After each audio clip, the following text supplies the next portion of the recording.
অবশ্যই চোখ রাখবেন দি ট্রাভেল বাস পেজে। আপনাদের সামনে সবসময় ভালো কিছু উপস্থাপন করার চেষ্টা করবো, আর বিশেষ করে আজকের জন্য আপনাদের জন্য জাস্ট অসাধারণ একটি জায়গা দেখাবো।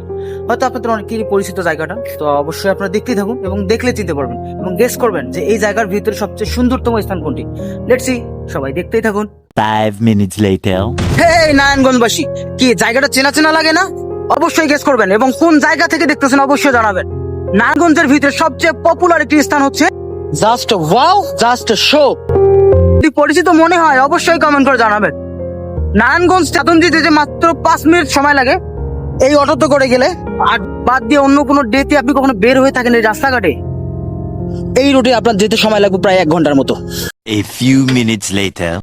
Welcome Narayanganj EPZ. এখন বর্তমানে আমরা রয়েছি রিমির গেটের সামনে। এটি হচ্ছে রিমির গেট এবং এইখান থেকে আদম ক্রিয়েটিভের সামনে, আর এইখান থেকে আপনাকে স্বাগতম জানাচ্ছে যে নারায়ণগঞ্জ ইপিজেড এর মেন গেটে যেতে হলে আর মাত্র 5 মিনিট হাঁটলে আপনি সামনে যেতে পারবেন। তো সবাই দেখতেই থাকুন এবং চোখ রাখুন দি ট্রাভেল বাস পেজে।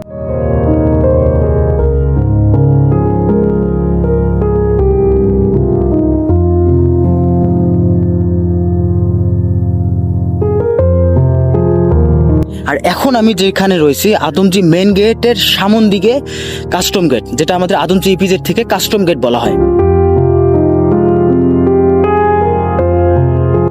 অবশ্যই জায়গাটা চিনতে পারবেন যারা নারায়ণগঞ্জ ইপিজেডের ভিতরে জব করেন। এই লোকেশনটি কোথায় অবশ্যই কমেন্ট করে জানাবেন। এত রোদের ভিতরে মানুষ তবু এই জায়গায় বসে একটু শান্তি প্রভাব করতেছে। এতটাই সুরক্ষিত একটি স্থান যে এই স্থানে মানুষ যারা জব করে তারা সব সময় এখানে এসে অবসর সময়টি কাটানোর চেষ্টা করে। আর কর্তৃপক্ষ হিসেবে এই জায়গাটি ঢুকানো পুরোটাই নিষিদ্ধ, তবুও মানুষের ভালোবাসা কখনো কমতে থাকে না, তবু মানুষ ঢুকে সবসময় এই জায়গাগুলো উপস্থাপন করার চেষ্টা করে।